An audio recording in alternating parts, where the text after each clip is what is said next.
Hi everyone, welcome back. We've got a brand new story to share with you. So let's begin. My name is Peter, and I was married for 5 years to someone I thought I knew completely.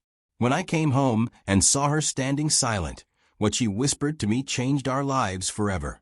This is a story of when the two people you trust most in the world have been lying to your face for months. My wife's name was Rachel. We met at a coffee shop in downtown Portland in 2018. I was 27, working in a consulting company. She was 25, just finished her nursing degree, and about to start at OHSU. Before we met, I wasn't looking for anything serious. I'd been single for about a year after a relationship that ended badly. But Rachel was different. Our first date was supposed to be dinner and a movie. We ended up talking in the restaurant parking lot until 11 p.m. about everything. She told me about losing her dad when she was 16 and how it made her want to help people. I told her about growing up with parents who fought constantly and how I promised myself I'd never let that happen in my own marriage. We were together for 2 years before I proposed. She said yes before I even finished asking. We got married in September 2020. It was a small wedding because of COVID, just immediate family and a few close friends. My best friend Adam was my best man. He'd been my roommate in college, stood by me through the bad breakup, and was there for every major moment in my adult life. Adam and Rachel got along great from day one. The three of us would go camping, play board games, and celebrate holidays together. The first 3 years of marriage were good. We bought a house.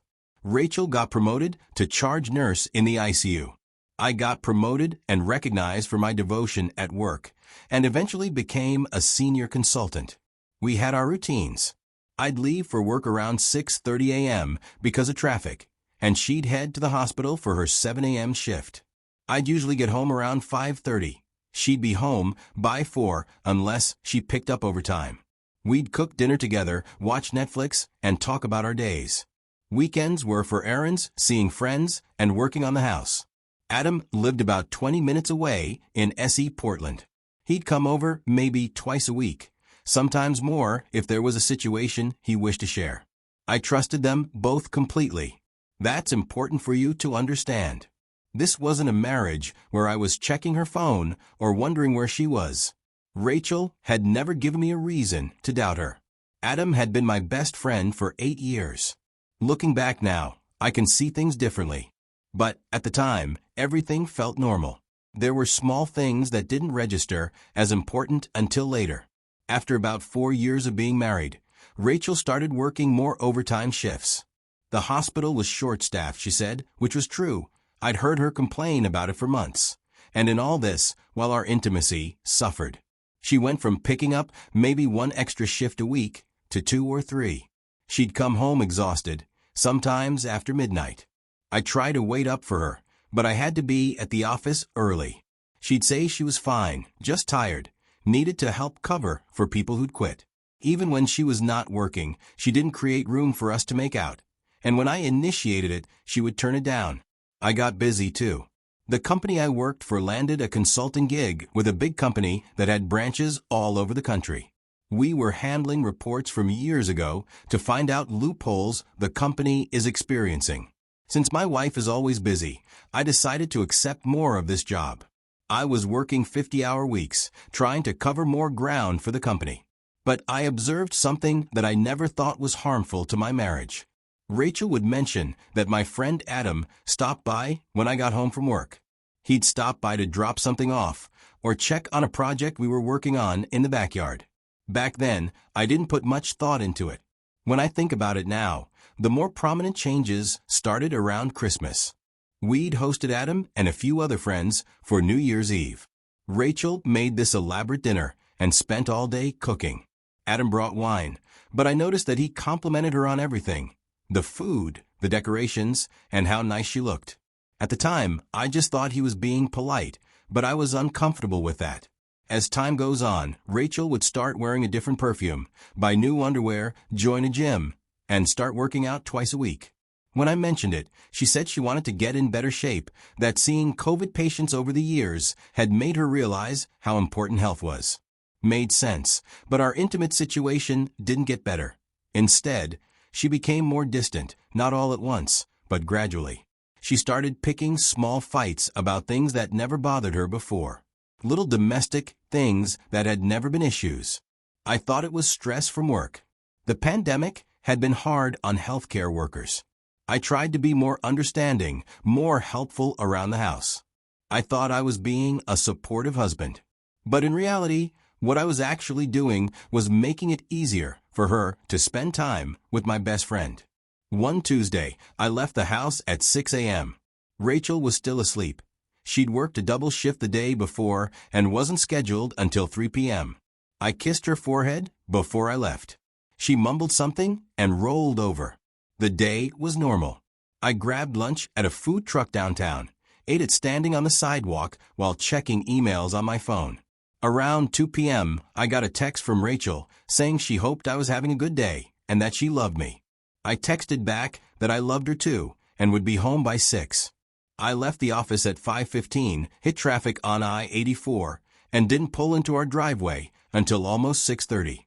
Rachel's car was there, which was unusual. She should have been at work already. I figured maybe she'd called in sick or picked up a different shift. It happens sometimes. I came through the front door like I always did, keys in the bowl on the entry table, work shoes off, calling out that I was home like I had every day for 3 years when I knew she was home. Rachel was standing in the middle of our living room, facing the door, like she'd been waiting for me. She was still in her scrubs. Her hair was pulled back in a messy bun, which was normal for work, but pieces had come loose around her face. She looked like she'd been crying. I asked if she was okay and mentioned that I thought she had to work today. She didn't answer right away, just looked at me with this expression I'd never seen before. She finally said she called in sick, but her voice sounded hoarse. I observed her. Something was wrong. But before I could say anything, she said there was something I needed to know. The words came out barely above a whisper, but I heard them perfectly. And I knew immediately that whatever she was about to tell me was going to change everything. Your stomach knows before your brain does, you know? That sick feeling that starts in your chest and spreads outward. I felt it the second she said those words. I suggested we sit down, trying to stay calm, trying to be the supportive husband. But my heart was already racing with suggestions. Rachel walked over to the couch, but didn't sit down right away. She stood next to it, wrapping her arms around herself, like she was cold. I sat down and looked up at her, asking what was going on. She opened her mouth to say something, then closed it, started crying instead while she stood there looking at me. I told her to open up to me and asked what happened, if she was hurt, and if something happened to one. She shook her head and finally sat down, but on the very edge of the couch. She said she'd done something terrible, something she couldn't take back. I reached over to touch her hand, but she pulled away slowly. I told her to just tell me. She looked down at her lap and said she'd been having an affair. For a second, I couldn't process what she'd said. I asked what she meant. She repeated that she'd been having an affair for 2 months. I stared at her. She was still looking down, still crying, but quietly now. I asked, with whom, though part of me already had suggestions. She looked up at me then and said it was with Adam, my best friend. The room went completely silent. I had suggestions in my head, but Adam wasn't one of them. He is my best friend, and I trusted him with everything. I repeated his name, not really as a question, just saying it. She confirmed it was him. I asked how long. She said for months while sobbing, asking me to forgive her. I thought about all the times he'd come over, and all the times the 3 of us had hung out together, and I'd been completely oblivious. I asked where. She held back, but when she saw I was serious, she said they did it sometimes in our house when I was at work, sometimes at his place, when she told me she was working overtime. Then she said that wasn't the worst part. I looked at her. How could there be a worse part? She started crying harder and told me he'd been recording them, videos, on his phone. And now he was threatening to show them to me, to my family, to people at her work if she tried to end it. The word that came to my head was blackmail. My best friend was blackmailing my wife to continue having an affair. I stood up from the couch. I had to move, Had to do something with the energy that was building up inside me before I exploded on her. I said, speaking slowly, because I needed to make sure I understood, that she was telling me she'd been sleeping with my best friend for months, in our house, and now he was blackmailing her to keep doing it. She whispered yes. I walked to the window and looked out at the street. Everything outside was exactly the same as it had been 10 minutes ago, but inside this house, my entire life had just ended. I asked why she was telling me this now. She said she was telling me because she couldn't live with the secret anymore. She couldn't keep lying to me. I pointed out that she'd managed to keep lying to me for months now, until the blackmail. She didn't answer. I turned around to look at her. She was sitting on the edge of the couch, face in her hands, shoulders shaking. I walked back over to the couch, but didn't sit down. I asked how many times. She asked what I meant. I clarified. How many times had she slept with him? She said she didn't know exactly. Maybe 15 times. Maybe more. 15 times you made the choice to betray our marriage, I asked. 15 times you come home and kiss me hello and ask about my day while keeping this secret. She said she didn't know. She didn't know how it happened, which made me laugh with pain. I asked if she loved him. The question surprised both of us. I hadn't planned to ask it. She immediately said no. She said she loved me. She'd always loved me. This was just a mistake that got out of control. I asked, a mistake that happened 15 times. She didn't respond. I looked at her sitting there in her wrinkled scrubs, crying, waiting for me to tell her what came next. And I realized I had nothing to say. No anger, no forgiveness, no plan. Just emptiness. I stood up and walked toward our bedroom. She called after me, asking me not to leave, asking if we could talk about this, if we could figure out how to fix this. I stopped in the doorway and turned back to look at her. I asked what she thought we were going to fix. She'd been having an affair with my best friend for many months. In our house. While I was at work and only told me because he was blackmailing her. She started crying harder. She said she knew it was bad. She knew it was terrible. But she loved me. She loved our marriage. There had to be a way. I told her there wasn't. I went into the bedroom and closed the door. I lay down on our bed, still in my work clothes, and stared at the ceiling. The house was quiet. I could hear Rachel still sobbing in the living room. I picked up my phone and looked at it, thinking about calling someone. But who? Adam was the person I usually called when something big happened in my life. My parents lived in Arizona and wouldn't understand the situation. Rachel's mom would take her side automatically. I put the phone back down. I kept replaying the conversation, looking for clues I'd missed, trying to figure out when I should have known. The overtime shifts that weren't really overtime shifts. Adam stopped by during the day when I wasn't home. Rachel's new perfume, new underwear, and new gym membership. All of it made sense now. I thought about the videos Adam had taken. How long had he been planning this? Had he been planning it from the beginning, or had the blackmail idea come later? Was Rachel really a victim, or was that just what she told me to make herself look better? It didn't matter. Even if Adam had forced her into continuing the affair, she'd made the initial choice to sleep with him. She'd made that choice at least 15 times before he started threatening her. I thought about our wedding day. Adam was standing next to me, holding the rings, smiling while I promised to love and honor Rachel for the rest of my life. Had he been thinking about this even then? Had he wanted her from the beginning? I thought about all the dinners Rachel had cooked for him, all the times we'd invited him over for holidays because he didn't have family nearby, all the times I'd trusted him with my personal problems and my plans for the future. Around midnight, Rachel knocked on the bedroom door. She asked if she could come in. I said no. She asked me to please let her in, said she couldn't sleep, and we needed to talk about this. I said we talked about it. She said we needed to talk about what happens next. I said I knew what happened next. She was quiet for a minute, then asked what. I said I was filing for divorce. I heard her start crying again on the other side of the door. She asked me not to do that, asked if we could try counseling, if we could try to work through this. I said no. She asked why not, said people get through affairs all the time, that we could figure this out. I got up from the bed and opened the door. Rachel was standing in the hallway in her pajamas, eyes red from crying. I told her she didn't have an affair. She had a full-on relationship with my best friend while lying to my face every single day. She said she did love me. I said no, she didn't. She might think she did, but she didn't. People who love each other don't do what she did. She said people make mistakes. I told her this wasn't a mistake. A mistake is forgetting to pay a bill or saying something hurtful when you're angry. This was a choice she made over and over and over again. She leaned against the wall, looking exhausted. She asked what about the blackmail, what about the videos. I said that was between her and Adam now. I wasn't getting involved. She asked if I wasn't going to help her. I asked, help her with what? Get back the videos of her cheating on me? Why would I do that? She said, because she was my wife. I said no.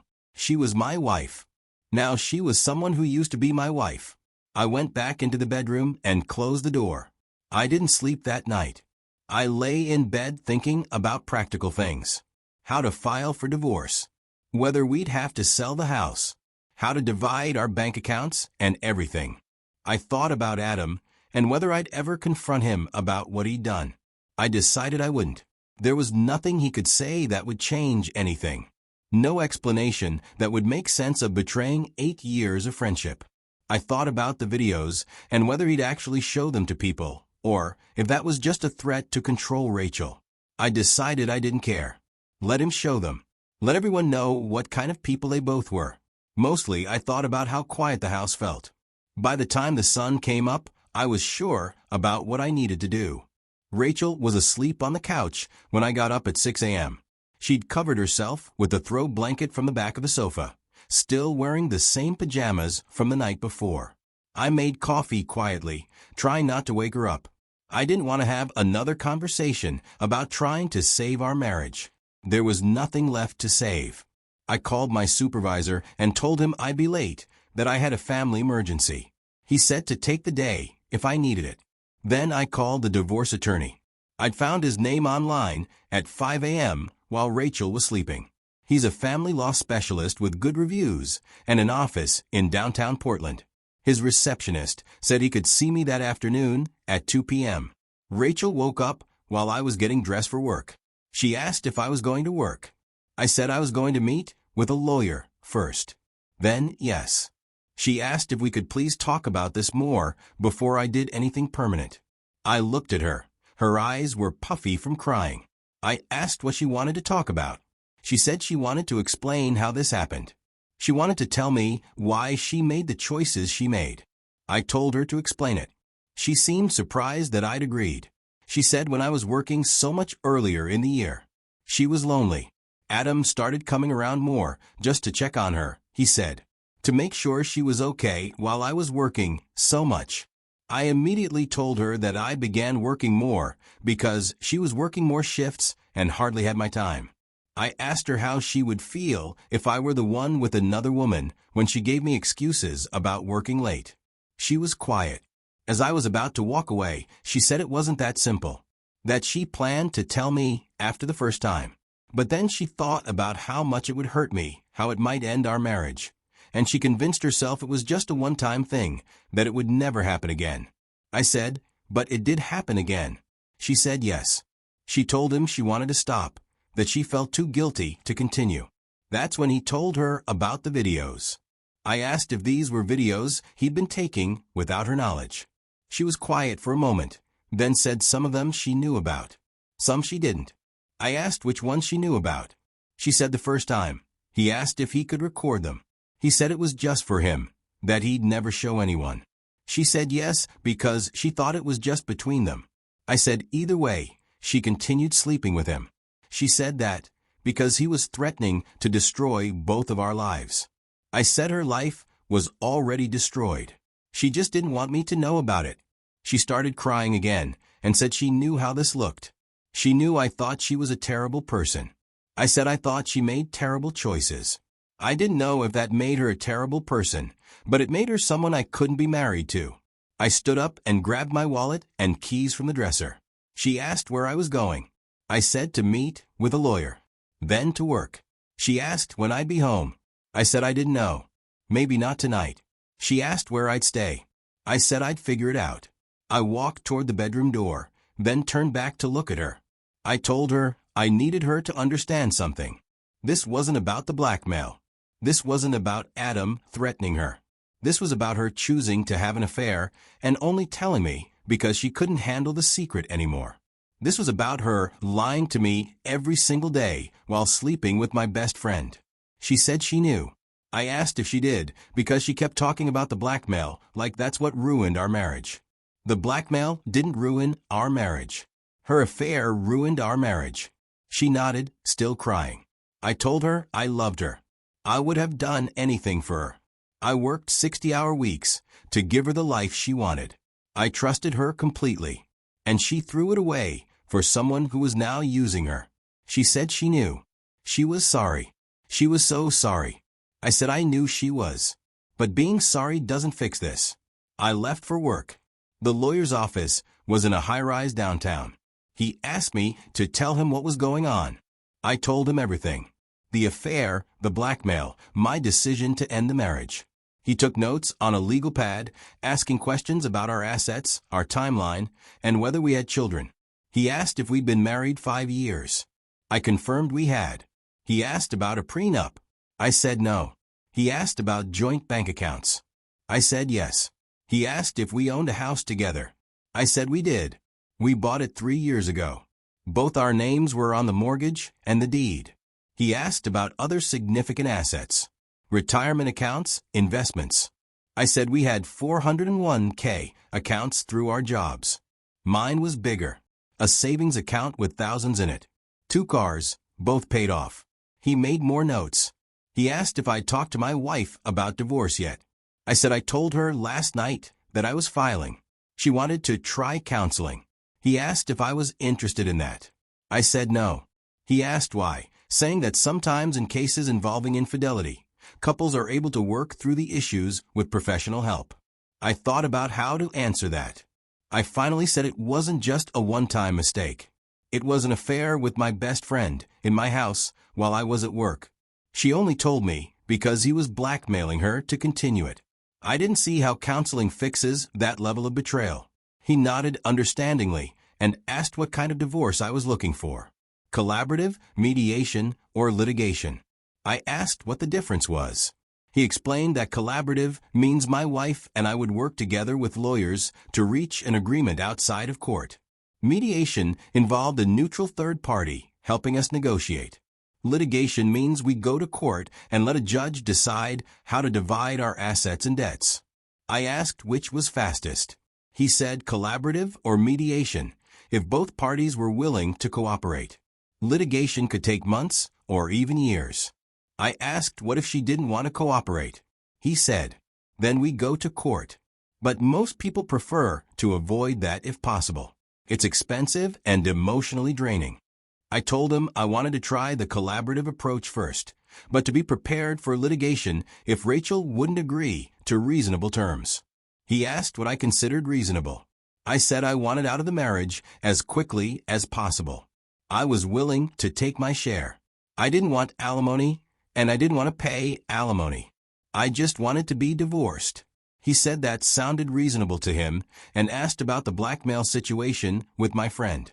I asked what about it. He said my wife might want to pursue criminal charges and asked if I was supportive of that. I thought about it and said that was her decision. I wasn't going to help her or stand in her way. He asked what if the videos became public. I said that they would become public. I couldn't control what he did with them. He looked at me for a moment and said that was a pretty mature attitude given the circumstances. I said I just wanted to move on with my life. He explained the filing process, the paperwork I'd need to gather, and the timeline for serving divorce papers. Oregon is a no-fault divorce state, which means I didn't need to prove Rachel had cheated to get divorced. I just needed to state that we had irreconcilable differences. He said he could have the papers drawn up by Friday, and I could serve them myself or hire a process server. I said I'd serve them myself. We shook hands, and I left his office feeling lighter than I had in 24 hours. Not happy, but purposeful. Like I was finally doing something instead of just absorbing the damage. I went to work and told my supervisor I needed to take Friday off for personal reasons. He didn't ask questions. I didn't go home that night. Instead, I drove to a hotel near the airport and checked in for 2 nights. I needed space to think without Rachel trying to convince me to change my mind. I called my parents from the hotel room. I'd been dreading this conversation, but they needed to know what was happening. I told my dad that Rachel had an affair and I was filing for divorce. There was a long pause. He said he was sorry and asked if I was okay. I said I was okay. I was handling it. He asked if the affair was with someone I personally know. I said Adam. Another pause. He asked if I met my best friend Adam. I said yeah.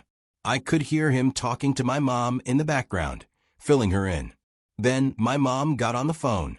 She said she was so sorry and asked if I wanted them to fly out. I said no. I was okay. I just wanted them to know what was happening.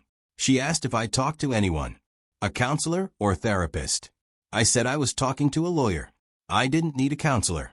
She said sometimes it helps to talk to someone neutral about these things. I said I didn't need to talk about it. I needed to get divorced and move on. She was quiet for a moment, then said okay, but if I changed my mind, there was no shame in trying to save my marriage if it was worth saving.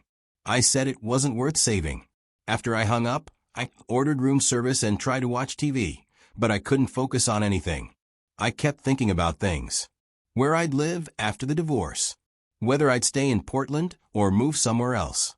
I thought about whether I'd ever be able to trust someone completely again.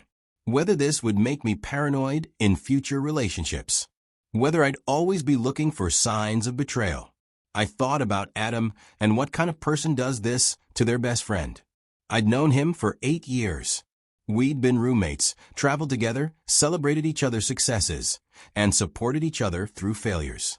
I'd trusted him with everything, and he'd used all of that against me. I thought about Rachel, too, trying to understand how someone I'd lived with for 5 years could lie to my face so convincingly. How could she make love to me while carrying on a relationship with another man? I woke up the next morning feeling strangely calm. I drove home to get some clothes and documents I'd need for the lawyer. Rachel's car wasn't in the driveway. She was probably at work, or at least that's what I hoped. I didn't want another conversation about saving our marriage. But she was there, sitting at the kitchen table with a cup of coffee, still in her pajamas. Her eyes were still red and swollen from crying. She looked up when I came in and asked where I'd been. I ignored her. She asked if we could talk. I said we'd talked enough. She said she'd been thinking all night about what I'd said, about how this was my choice and not just about the blackmail. She said she understood now that she'd destroyed our marriage and that sorry wasn't enough. I didn't respond. I went upstairs to pack a bag. She followed me and stood in the doorway of our bedroom, watching me put clothes in a duffel bag. She said she'd called in sick to work because she couldn't function. She'd been thinking about calling the police about Adam, about the videos. I said that was up to her. She asked if I'd support her if she pressed charges. I said I wouldn't help her or stand in her way, but I wouldn't be involved. She asked what that meant. I said it meant I wasn't going to testify on her behalf or against him. Whatever happened between them now was their business. She started crying again and said she didn't understand how I could be so cold about this. I stopped packing and looked at her. I said I wasn't being cold. I was protecting myself. She and Adam had made choices that destroyed my marriage and my friendship. Now they had to deal with the consequences of those choices without involving me. She said, but he was blackmailing her. I said, and you were cheating on me. Both things could be true. She was quiet for a moment, then asked what about the house. I said my lawyer would contact her about dividing our assets. She asked if I really wanted to sell the house. I said I didn't want to live there anymore. Too many memories.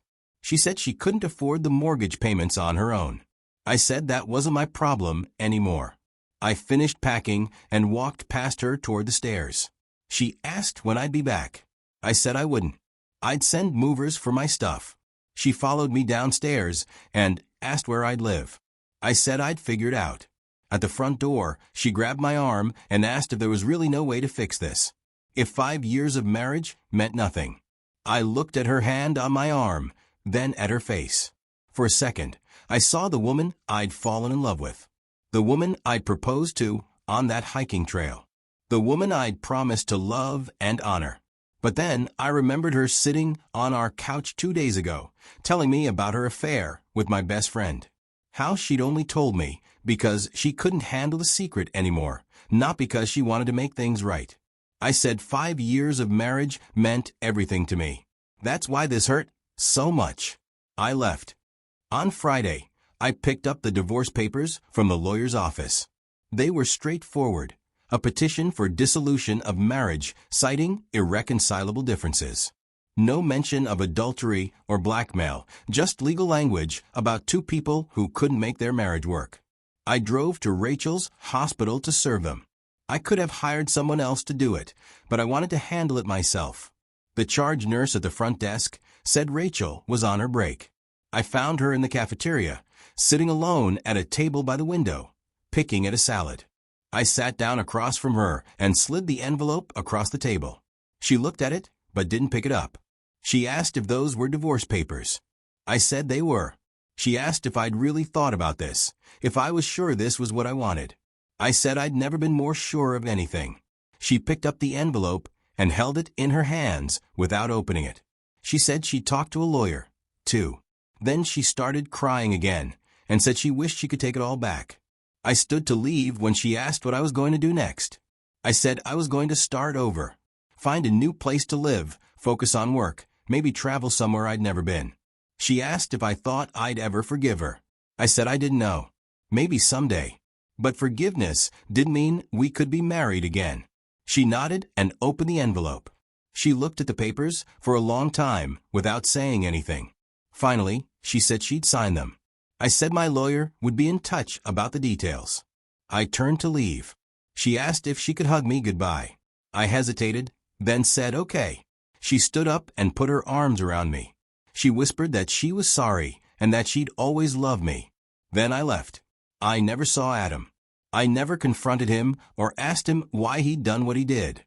I blocked his number, deleted him from social media, and threw away anything in my apartment that reminded me of our friendship. A few weeks later, the video leaked. It caused quite a buzz that made Rachel avoid socializing. I heard through mutual friends that Adam moved away. Los Angeles, someone said. Whether he left because of guilt or because Rachel had pressed charges or just because he wanted a fresh start, I didn't know and didn't care. Rachel signed the divorce papers without asking for anything more than her fair share of our assets. We sold the house and split the proceeds. She kept her car, I kept mine. We divided our savings account down the middle.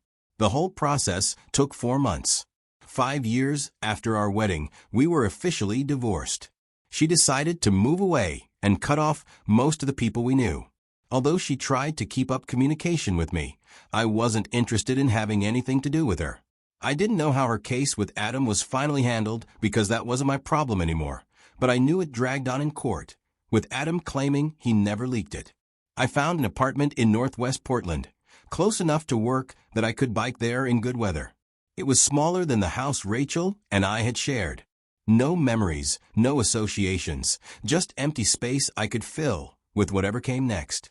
I threw myself into work, took on bigger projects, longer hours, and started building the reputation I'd need if I ever wanted to start my own business. It kept me busy and gave me something to focus on besides the wreckage of my personal life. I went to therapy for a few months, mostly to talk through the trust issues I knew I'd carry into future relationships. The therapist was helpful in identifying patterns I'd need to watch out for, how my need to provide for people might make me ignore red flags, how my tendency to trust completely could leave me vulnerable to betrayal.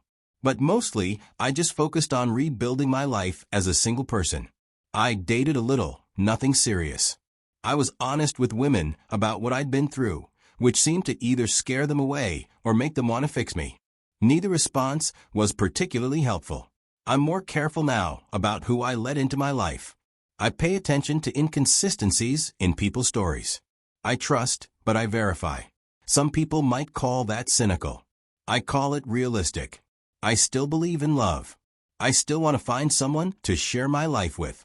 But I know now that loving someone completely doesn't mean trusting them blindly. That being a good partner doesn't mean ignoring your instincts when something feels wrong. I learned that some betrayals really are unforgivable.